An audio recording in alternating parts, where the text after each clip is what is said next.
May I proceed? You may. May it please the court, members of the jury.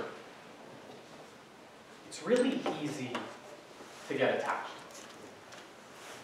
to things, to people, to ideas. It's really easy to build up expectations in our heads, especially when it comes to the people we care about most. But it isn't so easy when reality doesn't meet those expectations. When things don't go how people plan, they get emotional, confused, they can lose control. Under the wrong circumstances, people can act irrationally, do things they wouldn't otherwise, do things they regret. And for this defendant, on July 14th, the circumstances were the worst they'd ever been. So she pushed back. When the world was pushing in on Miss Ryder, when she had nowhere to go, when she'd just gotten out of prison, when her daughter's disease made her unrecognizable, when the plans she'd been building up in her head for years came crashing down. It became too much. It ended in a moment of rage Miss Ryder cannot take back.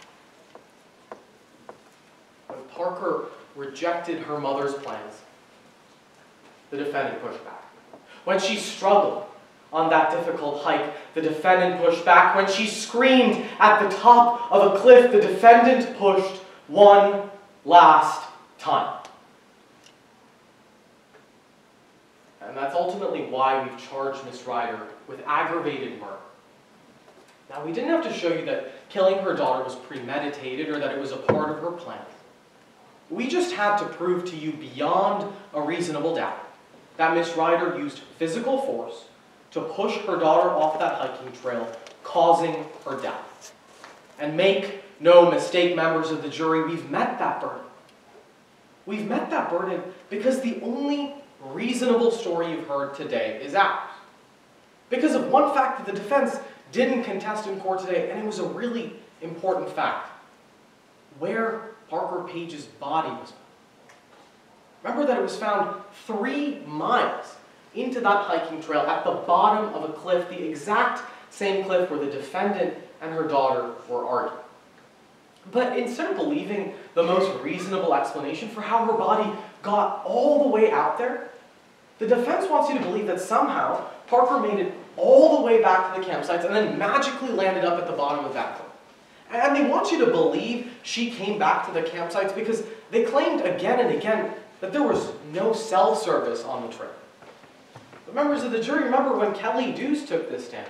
And we asked him, Mr. Dews, was your phone getting service? Yes. Could you send text messages if you want to? Yes. That fact flatly contradicts their story. But frankly, members of the jury, it doesn't matter because of where Parker's body was found. Now, for their story to be true, first, Parker would have had to hike 3 miles from the campsites all the way to where she was seen arguing with her mom, and then make it all the way back, and then make the Herculean trek another 3 miles up the side of the winding cliff in the dark alone. Reach not just any old spot on the trail, but the exact same spot where she was arguing with her mother that day, and then just so happened to fall off in that exact same spot and not anywhere else on this miles-long trail. I mean, what are the odds? What are the odds of a coincidence as astronomical as that? What are the odds of a frail little girl who didn't even want to go hiking in the first place, hiking almost a half marathon in a single day? This story is not reasonable, and it is not reasonable doubt. We know she died on that hike. So how do we know it was the defendant who pushed her? Remember what Kelly Dews saw. And when Parker inevitably failed to meet the defendant's expectations at the top of a cliff, she got angry. She started screaming. She started jabbing her daughter with a hiking staff. Then moments after Mr. Dews heard her scream, "I hate you, I wish you'd never gotten out of prison," he heard a scream like he has never heard from a human being before. What Mr. Dews saw and heard is also corroborated by what the coroner, Dr. Quincy, told you. That she could have died right when he heard that scream. And the defense, they tried to contradict that with their own expert, but well, he had to agree too that it was most likely she died at that time. And then Dr. Quincy told you about Parker's injuries, that she had injuries on one side of her body from falling off that cliff. But remember that there was one other injury, an unnatural injury. A bruise on her collarbone that was consistent with the defendant's own hiking staff. And that bruise, members of the jury, it wasn't just the right shape. It wasn't just the right coloration. No, it was a bruise consistent to the millimeter, and that's because the defendant pushed her. And she knows it. Because here's the thing. Despite what Miss Ryder would have you believe, you don't say, "I'm so sorry this happened. It was all my fault." Unless you know you're responsible for something wrong. You don't say, "I was just so angry, I didn't mean to do it." Unless you lost control. And members of the jury, Ms. Ryder claimed some interesting things about life insurance, how life insurance works.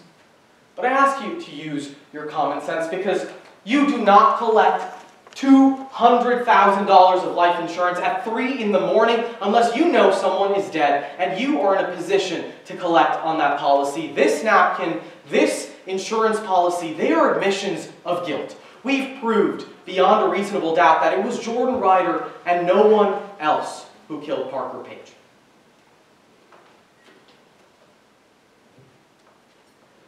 The arguments, the quotes, the screams, the location of Parker Page's body, the bruise, the hiking staff, the defendant's plans, her behavior, the lies, the insurance policy, the napkin, members of the jury, evidence does not pile up like this against innocent people.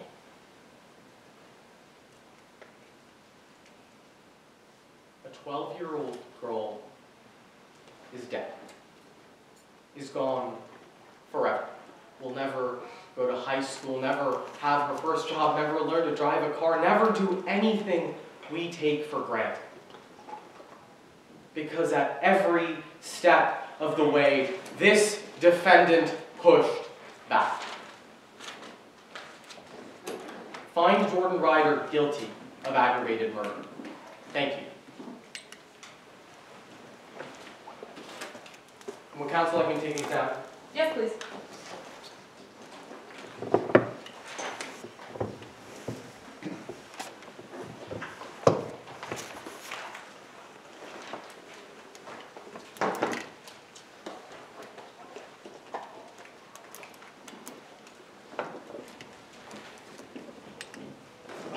May I begin? You may. May it please the court. Mr. G'day just told you that Miss Ryder pushed her daughter. But the only push in this case is from the state. They're pushing evidence to an unreasonable conclusion because when they found a victim, they made Miss Ryder their villain. And now they're pushing you, members of the jury, to see her as one, when she's not. If they would have listened to all the evidence, if they would have listened to Miss Ryder, they would see that Parker's death was an accident.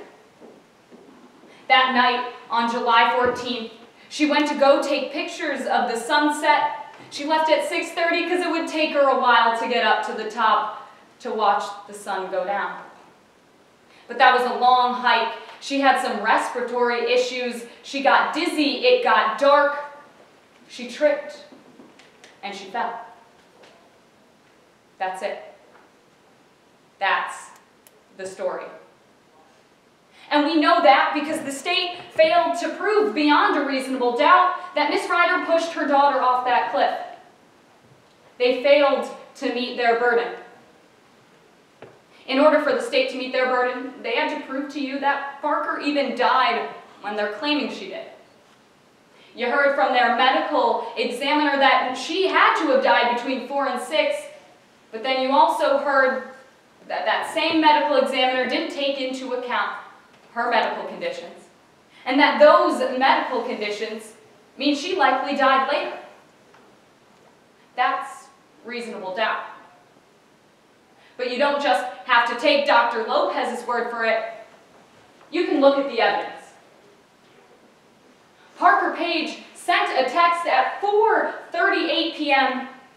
and you heard from Miss Ryder that they didn't have service on the trail. You heard from the owner of the campground that there's no service on the trail. The only person who tried to tell you otherwise was Kelly Dews, who was contradicted on every single piece of evidence he tried to say.